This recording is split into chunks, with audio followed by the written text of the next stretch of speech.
Envelope में रखा जाता है और ये सील्ड एनवलप कोर्ट का परमिशन का बगैर कभी भी खुला नहीं जा सकता। और इसका भी कानूनी रोक है। ये जो बच्चे का नाम, बच्ची का नाम या बच्चे का स्कूल का नाम, ये मीडिया वाले भी, प्रिंट मीडिया हो, इलेक्ट्रॉनिक्स मीडिया हो, कभी भी उसको पब्लिश नहीं कर पाएगा कोर्ट के इजाज़त के बगैर। तो आप लोग इस मुद्दे में जागरूक बने। और जो सपोर्ट पर्सन का जो रोल है, हम लोग ऑनरेबल सुप्रीम कोर्ट का डिसीजन है और पॉक्सो एक्ट में, पॉक्सो रूल्स में भी है कि सपोर्ट पर्सन कौन होता है? जो ये सब साइकोलॉजिकल और साइकियाट्रिक ट्रेनिंग में एक्सपर्ट लोग हैं। वो बच्चों के साथ, बच्चे का जो पिताजी है, माताजी है, उसका साथ बैठेगा, बैठ के अच्छा से काउंसलिंग करेगा और बच्चों का जो इनिशियल ट्रॉमा है, बिहेवियरल जो चेंजेस है, इसको मद्देनज़र रखते हुए बच्चे को ग्रूम करेगा और बच्चे का साथ जो अन्याय हुआ है, वो अन्याय को कोर्ट में भी उसका साथ जाएगा जब डिपोजिशन होगा। और बच्चे का साथ जो कल्प्रिट है उसका कभी भी आमने सामने नहीं होगा। उसका जो डिपोजिशन होगा वो, और उसका जो क्रॉस एग्जामिनेशन, आप लोग जानते हैं कि एडवोकेट लोग जिसका विक्टिम है और जो क्रिमिनल है, दोनों का ही एडवोकेट कोर्ट में रहता है। विक्टिम को स्टेट रिप्रेजेंट करता है और क्रिमिनल को कभी कभी डिफेंस काउंसिल एंगेज करता है।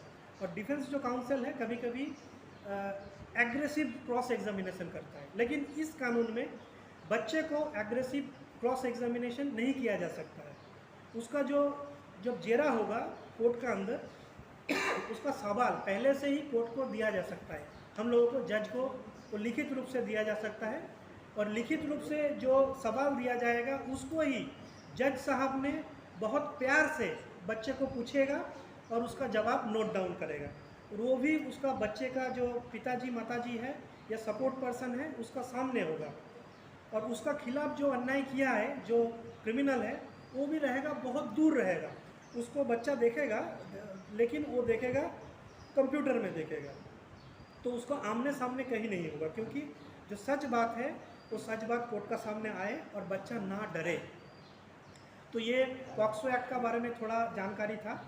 और लास्ट में हम जैसे आज अभी डिजिटल फ्रॉड हो रहा है, तो डिजिटल फ्रॉड का बारे में हम थोड़ा आप लोगों को जागरूक बनाने के लिए 2-4 बात बोलेंगे।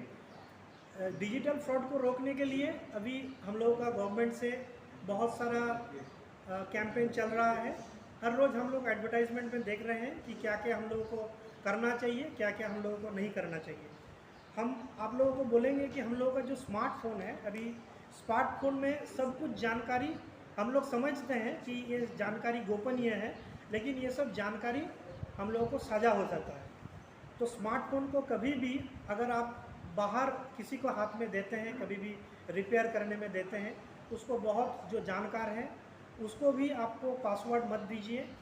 और हम स्मार्टफोन को कभी भी अगर आप लोग सेल करते हैं तो सेल करने में भी उसको बहुत सावधानी बरतना चाहिए। क्योंकि इसका जो आपको जो जीमेल आईडी है फ़ोन में पहले से रहता है, तो आपको ईमेल में आपका बैंक का इन्फॉर्मेशन कभी कभी रहता है, बैंक का OTPs, आपका पर्सनल इन्फॉर्मेशन भी जीमेल में रहता है। तो स्मार्टफोन के बेचने में भी आपको बहुत सावधानी बरतना चाहिए। हम तो सलाह देंगे कि स्मार्टफोन को बेचिए मत। स्मार्टफोन अगर बेचिएगा तो स्मार्टफोन का बहुत जो डेटा है ना, वो डेटा को रिट्रीव किया जा सकता है। तो स्मार्टफोन को अगर बेचिएगा तो बहुत रिस्क रहता है। और 2-4 बात, जैसे आप लोग जानते हैं कि OTP को कभी भी किसी का साथ साझा करना बहुत रिस्की है, तो कभी भी OTP को साझा मत कीजिए। और बैंक का जो इन्फॉर्मेशन है, जैसा अकाउंट नंबर है, ये तो किसी को कभी मत बोलिएगा। बैंक में जाके बात कीजिएगा पर्सनली, क्या हुआ है नहीं हुआ है। बैंक वाला कभी भी आपको ऑनलाइन आपका KYC के लिए भी कभी भी नहीं बोलता, किसी डॉक्यूमेंट आधार कार्ड के लिए भी नहीं बोलता। आधार कार्ड का नंबर भी किसी को साझा मत कीजिए। जो नंबर आपका बैंक में दिया गया है उस नंबर को भी कभी किसी को साझा मत कीजिए। जितना भी अपना है किसी को भी साझा मत कीजिए। और जो और एक मेन बात है वो है, जैसे हम लोग रात में सोते हैं, हम लोग दरवाज़ा खिड़की सब बंद करके सोते हैं, तो हम लोगों का जो सेफ्टी नॉर्म्स है, जो डिजिटल सेफ्टी हम लोग कहेंगे, तो डिजिटल सेफ्टी नॉर्म्स के तहत आप लोग यही कीजिएगा, हम जो बोले कि बैंक का नंबर, बैंक का पासबुक का ज़ेरॉक्स, आधार कार्ड का नंबर, आधार कार्ड का ज़ेरॉक्स कभी भी किसी को मत दीजिएगा। और सबसे अभी जो चल रहा है वो है डिजिटल अरेस्ट।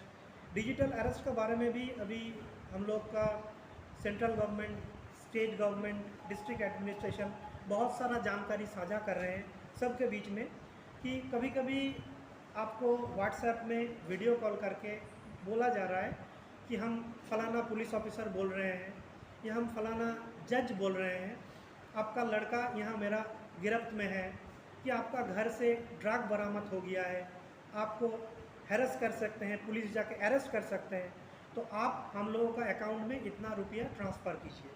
तो कभी भी आप लोग सुन लीजिए कि ये ऐसा कभी भी कोई पुलिस वाला, कोई भी कोर्ट का आदमी कभी भी किसी को फ़ोन करके, व्हाट्सएप कॉल करके कभी भी नहीं बोलता है। अगर कोई बोलता है वो फर्जी आदमी है। कभी भी उन लोगों का कहने पे मत आइएगा। पुलिस का पास एकदम ज़रूर जाइएगा, पर्सनली संपर्क कीजिएगा। सर जैसे बोले, हम लोगों का डीएलएसए का ऑफिस है, वहाँ पैरालीगल वॉलेंटियर्स हैं। अब लोग अगर नहीं जा पा रहे हैं, उन लोग आप लोगों को थाना तक पहुँचाएगा। थाना तक पहुँचने का बाद आप लोगों का जो बात है रखिएगा। और सबसे ज़्यादा ऑनलाइन फ्रॉड के लिए सबसे ज़्यादा महत्वपूर्ण बात है, अगर आपका साथ कोई फ्रॉड हो गया है, आपका अकाउंट से 1 लाख रुपया चल गया है, तो आपको तुरंत नेशनल साइबर क्राइम पोर्टल में ये बात को दर्ज करना पड़ेगा ऑनलाइन में। अगर आप ऑनलाइन में खुद दर्ज करना नहीं पा रहे हैं तो साइबर क्राइम पुलिस स्टेशन है, साइबर क्राइम पुलिस स्टेशन में आइए। साइबर क्राइम पुलिस स्टेशन में वो लोग अपना शिकायत दर्ज करेगा और आपका अकाउंट से जो पैसा दूसरा अकाउंट में गया है उसको संगे संग फ्रीज कर देगा।